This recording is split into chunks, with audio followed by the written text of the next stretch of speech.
Well, hey everyone. Hope you're doing well. Obviously, it's a quiet night across the area. Beautiful weather.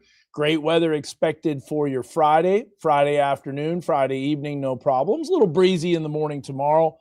Saturday looking amazing. Not a whole lot going on, but whoa. Let me tell you something. Sunday, it's some crazy weather coming our way. We're going to talk about Sunday's forecast because I do think we need to watch this system closely. We will be on the western fringe of this severe weather potential, but I kind of wanted to talk about 20 years ago to this night. Now, we're going to make this more interactive because I want to hear your stories. Maybe you can essentially let us know what you experienced. You can comment. We'll read some of those comments. March 12th was very much eerily similar and oddly similar to Memorial Day on May 26, 2024. And that's what I even typed up in the description. Not only was it eerily similar as far as one supercell coming through Benton County causing a lot of issues, but another thing is the tornadoes almost hit the exact same location. Including the one very close to Colfelt Cemetery Road, Byers Road, that other tornado that hit 102 when it does that curve just west of Centerton, almost in the exact same location. It was just a little bit north.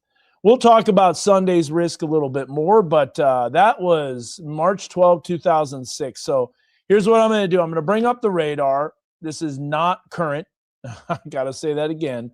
This is definitely not current. This is archive radar for March 12, 2006. And we're going to go through this kind of step by step, but it all began with a dry line setup that was off to the west. And this dry line, it had very, very warm, humid air. Dew points were in the lower to middle 60s. It was a quiet day, almost the entire day, 2006. It was on a Sunday, by the way. And at about 10 o'clock in the evening, that's when this storm moved in. Notice, too, remember I was telling you about that dry line and then the cold front catching up with the dry line. In this case, since I'm the only one here, we'll let the camera kind of follow me here a little bit. Since this was the only case, there was only one supercell, you can see the other line. This was the cold front that developed. Look at all those tornadoes. My goodness, this was an outbreak, big time outbreak. Now, in northwest Arkansas, Washington County, Madison County, totally spared. But the beginning developments of this supercell right here is what caused the issues. Now, one of the things you're going to notice is that the radar data updates not as often. So about every 5-6 minutes, you get a volume scan. So watch how fast it appears to move on the radar. When as you loop some of the current radar images, it appears to be moving a lot slower. Well, there's good reason for that, and that is because the SAILS, which is the supplemental adaptive intravolume low-level scan, that was introduced not too long ago, a few years ago, which what it does is it doesn't just do the volume scan, then volume scan, and volume scan. It'll do a few tilts, and then it'll go back down to the ground level, so basically the lowest tilt, if you will, 0.5, and in some cases 0.4. Even in Springfield's case, it's like a 0.2 in terms of the degree tilt. And then it'll go back up, and then it'll get the full volume scan. But meteorologists determined that obviously the lowest levels of the scan were much more important. So, Carrie, why don't we talk about this? No, please look at the screen and you'll see archive radar March 12, 2006. So this is not current, not coming our way. I noticed that the archive radar pops off there when I pop up a comment. So that's good to know. Let me do this then real quick before we do anything else. Let's go into edit. Let's copy this. I'm going to go here, scroll across the bottom, add banner. Let's see if that does that also not show when I have a comment. Let's see. Okay, perfect. So archive radar, March 12, 2006. Yeah, no, this is, notice I took the time off the screen too. So let's go ahead and we'll dive into this storm. And this was a doozy. This was a beast of a supercell. So Now you know why it's moving a lot quicker, because the sales wasn't introduced. So you only get a volume scan every 4 or 5 minutes. So here's south of Cedar Crest. This storm's really starting to ramp up. We're going to look at the rotation. And in order to do that, we got to look at the storm relative velocity. Now, there's been some limitations on radar, but it's gotten a lot better. This is VCP 12, by the way.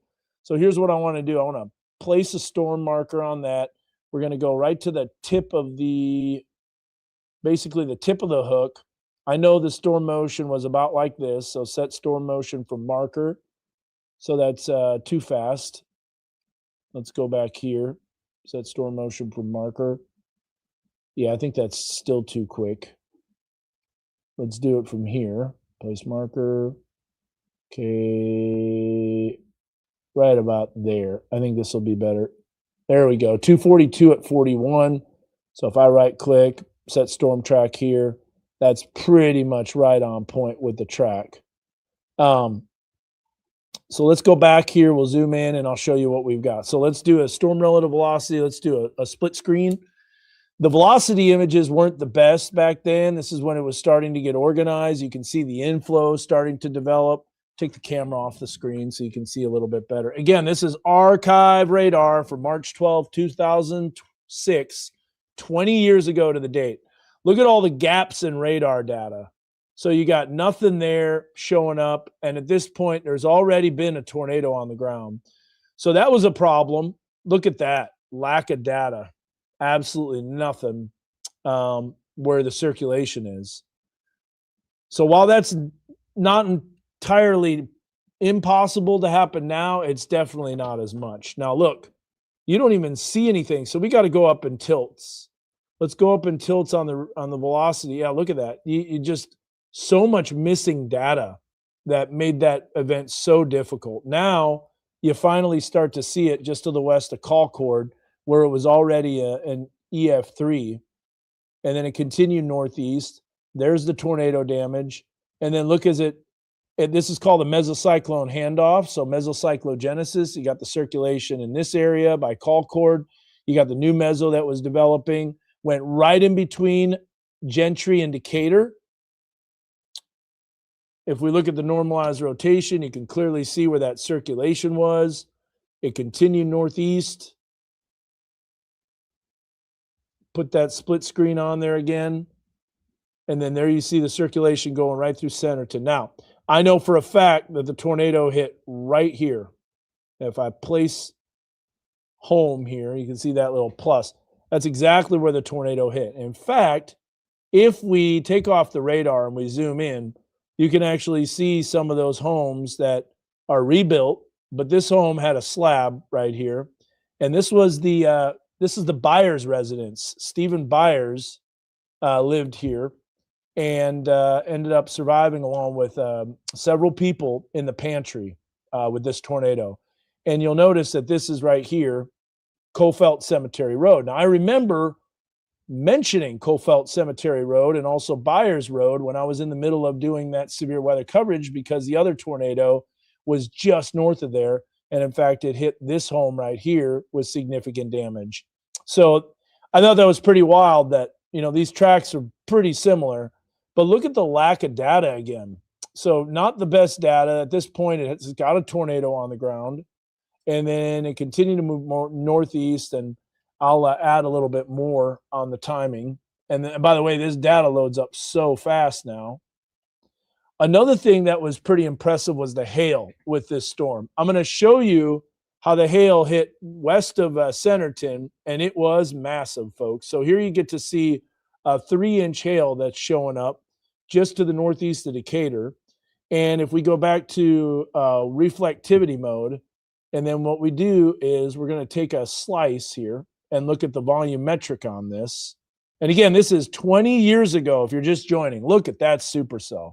My goodness, that is a beast of a supercell. Look at the bounded weak echo region here. Even starts to show that tail cloud off in the distance. Now, this is what I want to show you, is you can actually see the hail core aloft starting to form. And I think this is absolutely fascinating. So here's what I got to do. I got to go back just a little bit in time here. let's go 330 to 5, and let's load that in there. So I got to reload it. Look at how fast it loads, because these files are only like 2 meg. Now they're like 20 meg a piece. So there's a lot more data that's involved. But I want to go back, do a vertical slice. You'll get to see this supercell developing, and then we're going to talk about the forecast coming up. But let's check this storm out. So again, massive supercell. Lightning was tremendous. Look at the view of that thing. I mean, it almost has exactly what it looked like when you're visualizing it. Look at the overshooting tops. They're talking 50,000 feet for this storm on March 12th. Just a massive supercell. But the hail that developed, this was an interesting deal, and I never realized it, but these large hailstones actually start at about 30,000 feet. And you can see them right here that we're developing. Notice how there's nothing there, and then all of a sudden, these are sustained in the updraft. It doesn't look like much, right? But when we tip it up, you'll see that that is actually an area of hail that's within this storm. And then over time, you can see the hail core actually falling. And if you look just northwest of Bentonville on Ship Road, there's the hail core that's coming down. And that right there is about softball size hail. Then it loads again, develops another hail core, and then at that point, it's beginning to dump on Bentonville, north side of Bentonville. So there's Mega Doppler 4D. We'll go back to looking at the velocity, which I think is interesting. Look at the NROT. We'll come back here. And this is more of a intense circulation that was coming into Centerton. It was an F3 tornado. Remember, the EF scale didn't exist back then. But there you can see the actual circulation of the storm.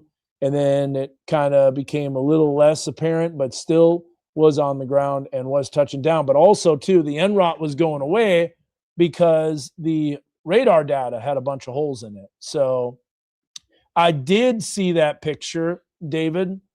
But here's the thing. I also saw the picture with blood that was attached to it. And I'm like, come on. Now you don't even know what's real and what's not. I mean, it looked like an oblong image. I don't know, man. I have my doubts about that. I just don't think you can't believe anything now with social media. Everybody's wanting to get the attention. Everybody's wanting to get the clicks. I mean, I really hope that that's been verified. But the fact that there's a picture with blood on the hands and blood on the hail, and, you know, it's just annoying. So there's 2 pictures that are altered. That's a good question from Josh. How difficult was it to identify QLCS potential? Nearly impossible, to be honest with you, because within 5 minutes, you can get a tornado touching down with nothing, and that happened in between volume scans. Okay, going back real quick. Again, we'll talk about this for a few more minutes. I'll show you the tracks of the tornadoes, too. There you can see the circulation, and look, it's pretty impressive at this point. But again, the radar, and then we can go to, let me get off of that here. Let me go to the maximum expected hail size. Look at this, just massive hail, 2.43, and then this is where it really started to come down, right here, 3.3 inches, at some points even bigger. And I know that northwest of Centerton, like this area, Kitty Road and Ship Road, of course, Centerton looks all different now, but these areas were just absolutely blasted with hail. And right, let's see here. You know, those are all new. It's like none of those places existed. You got Ship Road and Kofelt Cemetery Road, and all those places were just slammed from that thing right here. Tycoon Road. Yeah, it's close to the Benton. I don't even think the Benton County Fairgrounds were there. And if they were just introduced. But nevertheless, a massive hail right there on the northwest side of Centerton. And there you get to see that storm. And then it comes through Bentonville with 3-inch hail. And so it really did kind of remind me a lot of one supercell to remember, because at this point now it's got a mesocyclone handoff. And There was tornado damage to the east side of I-49. In fact, here you can see right here NWAC, and right here, College Place, there was damage on the end of College Place. Look at how poor that resolution is on the radar. I mean, and then you look at NROD, and yeah, you can see there's rotation, but you have no idea. So it really is pretty astounding how the radar technology has gotten better over time. And then that storm continued to put down tornadoes going through. So just basically tornadoes everywhere. There are supercells all over the place. And then this line produced multiple tornado warnings too as it was coming through, and it still got noisy. So that was a scary night. March 12th, 2006. A wild night, and this is exactly 20 years to the night anniversary. Pretty wild. That was, by the way, 10 o'clock. So it was just before 10 that storm was starting to move in. So let's talk about what we've got cooking for next Monday, or Sunday into Monday. We got a lot of stuff going on. That's why I wanted to do this quick update and let you know about it. So first of all, hope you enjoyed that. I want to show real quick March 12, 2006. I'm going to share the screen here. We're going to look at this event from the SPC. So I'm going to make this full screen. Take the camera off the screen. Make this wide here so you can see it. There we go. There's a lot of dead space, obviously, with the SPC, but look at the amount of tornadoes. 140. This was quite an outbreak. Now, keep in mind, some of those are double reported, but it was just massive in Missouri. If we look at the actual risk, look at the old days of the risk. It was a high risk to the north. It was a moderate risk over us. Remember, it was just slight, moderate, high back then. And when we look at the verification, it didn't do so bad. There's the panels. We still had the hatched area for tornadoes. It was a question of how strong the cap was going to be. And the cap allowed for one storm to form. You had 15% probability for tornadoes. Here's some of the old MCDs that they had. We were under a PDS tornado watch. You see that? Very rare to be under a PDS tornado watch. So that was PDS tornado watch number 74 on that day. 73 was north. So either way, look at the dry line and then look at the warm front. It was all to the north of us. We can go to OBS and mesoanalysis, and I don't know if it's going to show anything because it's so old. Doesn't look like it does. Let's look at the upper air charts. Very intense, 925 with the low, and then you can see 700 and then 500. A long wave trough, big time jet that was moving in. Look at the large jet trough that comes in. And then you can see even some diffluence. We're right here in the right entrance region of the jet. And then if we look at, let's go to a couple other MCDs here. There you go. Thunderstorms in the process of initiating. 267 was the PDS tornado watch. 268 are storms all around. Let's see, 270. Boy, the SPC was busy that day. There you go. Here's one right here at 9:13. Supercells over, and keep in mind, March 12, 2006. This is exactly 20 years ago to the night.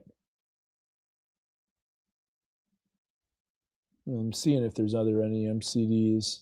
Looks like that was the last one. How did they forecast this on day 4? Well, day 4, they had a very large area for a risk, and that came to fruition. Day 3, a slight with a hatched area. Day 2 had the moderate with a hatched area. Day 2 updated, had a huge 45% hatched. And then day 1 was high to the north, and then it extended, and then they kind of cropped that out over time to the north. And then there you get to see, again, pretty nasty storms, large hail. Everything was basically in the forecast. That was just a crazy system. Let's see if we can see. Are they going to do skew T's? Yeah, here you go. Look at the Springfield SQT. It's probably going to be contaminated from thunderstorms, but no, look at that. Wow, that's a beautiful sounding. Unfortunately, very destructive. And then look at the shear vector too. Almost a 90-degree critical angle for northeast moving storms. Very strong low-level shear. And so that was that. Okay, now let's get back to the forecast, because I told you I would talk about that for the next about 7-8 minutes. We'll talk about the forecast. So let me get that archive radar off of there. Let me bring the camera back up, and let's hide that ticker. Okay, so now we're looking at this big system that's starting to move in. Now we got zonal flow off to the northwest of us and over the Pacific Northwest. This is called high angular momentum, folks. When you've got a jet stream that's doing this, and it just runs straight west to east like this, guess what happens? If you stretch a rubber band, you pull the rubber band apart, and then next thing you know, when you let go of that rubber band, it snaps back, right? Goes like this and then goes like this. Well, that's exactly what this jet stream is going to do as we go into our Sunday. And this is a pretty nasty system, to be honest with you. Check this out. Anytime you get a nose of the jet with such a large scale trough, here it comes, Sunday night, Sunday afternoon, Sunday evening. That's what we're looking at for Sunday, 5 p.m., big nose of the jet. Now, I have seen, and Josh can attest to this because I know he's on here, there have been times where that nose of the jet right there, it looks like a ski jump, right? This is what we call a ski jump jet stream. Ski jumps are not good because the nose of the jet is coming in. You're getting a lot of diffluence. So the air is basically speeding up, and that's causing a void of air across the region. Strong jet streak. It's westerlies too, which means that these supercells will probably be isolated initially, even though the front's moving in. So what is this severe weather risk we're even talking about? Well, here it is, day 4. Now, I think personally, the day 4 is going to shift west a little bit, but it all depends on the speed and the timing of this cold front, because as of now, the cold front looks to be knocking on our doorstep just as these storms arrive. So this is going to be Sunday, early afternoon and into the evening. And you can see that right here when we look at the frontal position. Now, we'll get the new day 3 outlook and the day 2 and the day 1. Remember, this is going to be updated. But this is what I personally believe is going to be possible. Everything will be quiet, will be capped. The nose of the jet hasn't come in yet, but the nose of the jet will start moving in by late afternoon, early evening, and then there's the explosion of thunderstorms. So now, as we go into Sunday afternoon, evening, we got thunderstorms popping up. Will it be supercells? Possibly, especially with that westerly flow. Then later on Sunday evening, you ready for this? I don't think you are if you haven't heard. Oh, you are in trouble, Roby. You are in some serious trouble because we got some colder air coming. Look at this as it continues to get colder and colder and colder. And I think that type of system that's moving in, such a quick diving, intensifying low on vorticity, you'll see it too. That will produce a lot of wraparound precipitation. And I think if the dry slot doesn't move overhead, which is still a concern and a question, I think snow is a good possibility. Now, this is the GFS model, okay? I'll show you the European model, and it's not as impressive, but I think it's actually, and I know that you might fall out of your chair when I say this, I think the European is underdone, to be honest with you. I think it does have those storms developing along the front right there about Sunday afternoon. Severe weather will be a possibility. And by Sunday evening, look at this. This starts to wrap around that cold air. It does produce snow, but I think it's a little bit too low on the precipitation. Then Monday morning, you don't even want to see the temperatures, but I will. I'll show you. Here's a look at what we've got with the future track snow. So there it is, showing widespread precipitation across the area. Is this overdone? Probably, to be honest with you. I think it could be overdone, but then again, this is a strong system, and that type of dip in the jet stream with the nose of the jet coming in, we're going to be watching. Okay, now watch this. European is a lot less, but it still has an indication that it does show snow. So here's what you're going to be falling out of your chair with. I can't even slow this down enough to show you the temperature drop. And keep in mind that we don't have right now a high resolution model that goes out far enough to get Sunday's time frame. So that's why I wanted to give you just a quick update on this. But we're in the mid to upper 60s. I'm actually going 67 on Sunday, a little warmer than this. And then you're going to see, watch this. Boom. So this is when the initial push of cold air comes in, right about Sunday afternoon. But look at that temperature drop from mid 60s to mid 40s in probably an hour. Then as we get into Sunday night, now the snow is falling, and look at the temperatures, mid 30s, some serious cold air plunging in. And that's also another sign that there could be severe weather and tornadoes just because of the drastic contrast in temperatures. Then as we go into Monday morning, look at this, wind chills in the single digits. That is some cold air. And then as we get into the afternoon, I don't even think we get out of the 30s. And then as we go into Tuesday morning, look at these temperatures Tuesday morning. We're still down around freezing. So we've got a hard freeze coming on Monday and I think Tuesday as well. Here's a look at the forecast, which is quite a roller coaster ride. I mean, you're going from 72, 78. The next 2 days going to be amazing. Great weather. Sunday, we're in the mid 60s. That's before the front arrives. And then highs will be in the upper 30s. But lows will actually be down all the way into the low 20s. And then we rapidly whiplash weather as we climb back into the lower 80s. So that's some pretty crazy warmth right there. And then let's show you the GFS model. Remember the one that had the snow and stuff like that. So let's check this out. We'll load this up. And here's, again, everything's looking great Sunday afternoon, but then here it comes. You can see the front moving in. Look at that temperature drop. I can't even, I'll just have to frame by frame this. So there's 6 p.m. in the mid 60s. And then there's 7 p.m. upper 30s. Look at how fast that temperature drop is, all because of that massive dip in the jet stream.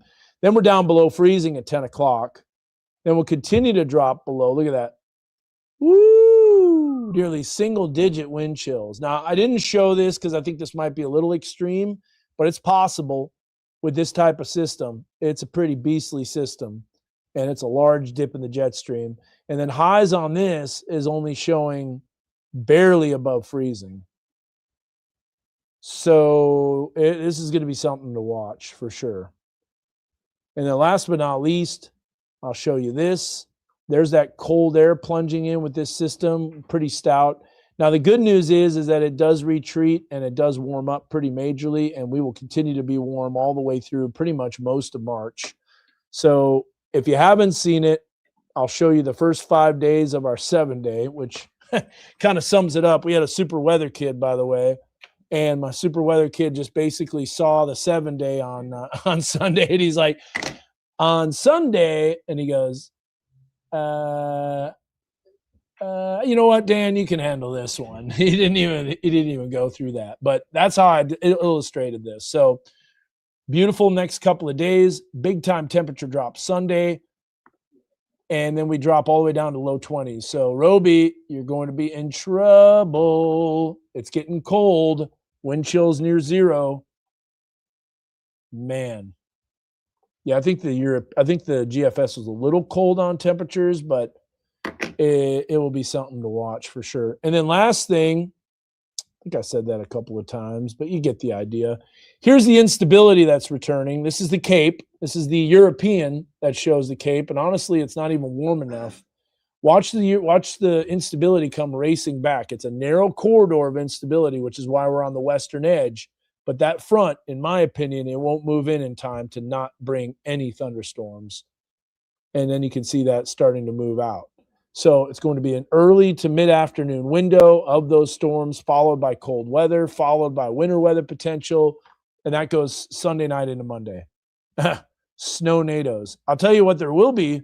How about snore-nados? That's going to be me here tonight, taking a nice little, taking a big old nap or going to sleep early and getting some sleep finally. So, but here's the deal. Davion's got your forecast tomorrow. He's the man that's with the plan that's going to be on. I will have the day off tomorrow, but on Sunday I'll be on standby, and supercells threaten, which is a possibility. I'll be on. Josh, what you got cooking for Fox tonight? Update on the shooting. Portsmouth Band Yeah. arrested. Portsmouth City, City. So we've got a lot happening here. About 30 seconds. There you go. 30 seconds coming out to Fox 24 News at 9. Northwest flow can move in quicker than expected. It can also produce more precipitation than expected. This is just a massive dip in the jet stream, and that nose of the jet, ski jump jet stream. If you look it up, there's not much out there, but you'll see some of the stuff that I've posted on ski jump jet streams. They're not good. We'll be watching it. Take care, guys. Thanks for watching. We'll give you a preview of the Fox 24 News at 9, and then we're going to shut this down. All right. We'll see you. Have a good weekend, guys. We'll be here to keep you safe. Taking you further. This is Fox 24 News at 9. Well, tonight we're hearing from students at Southside High School after their former band director was charged with sexual assault. Thank you for joining us at 9. I'm Joshua Pineda. First on Fox, 40-year-old James Palmer now faces charges of second-degree sexual assault for an alleged incident at the school. The former band director was fired last night by the Fort Smith School Board and was arrested earlier today. He used to teach at Chafin Middle School and Southside High School. Earlier, we got one student's thoughts on the incident and what they think could prevent future incidents like this from even happening. They can look at people's backgrounds, I think, more, like, get into more, like, what's going on about their personal life instead of just hire people. Initially, when Palmer was fired, the Fort Smith School Board said it was due to inappropriate behavior. Police have not released any details as to why he was arrested, but typically a second-degree sexual assault charge involves a minor under the age of 18 or anyone who cannot legally give consent. For now, he remains behind bars at the Sebastian County Detention Center on a $150,000 bond. Of course, we'll continue to provide updates as we learn more. Now, still unanswered questions tonight after a large police presence this afternoon in Fayetteville. Now, this was the scene at the Lynx Apartments just off of Weddington Drive when we brought you the story at 5:30. Police tell us they responded to a shots fired call on Marion Avenue. Multiple police and fire crews were on the scene. The presence caused a heavy backup in traffic in the area. And all we know is that no arrests have been made, and police are unable to find anyone that may have been hit by the suspected gunshot. But of course, we'll continue to provide you updates on the situation once we hear back from Fayetteville Police.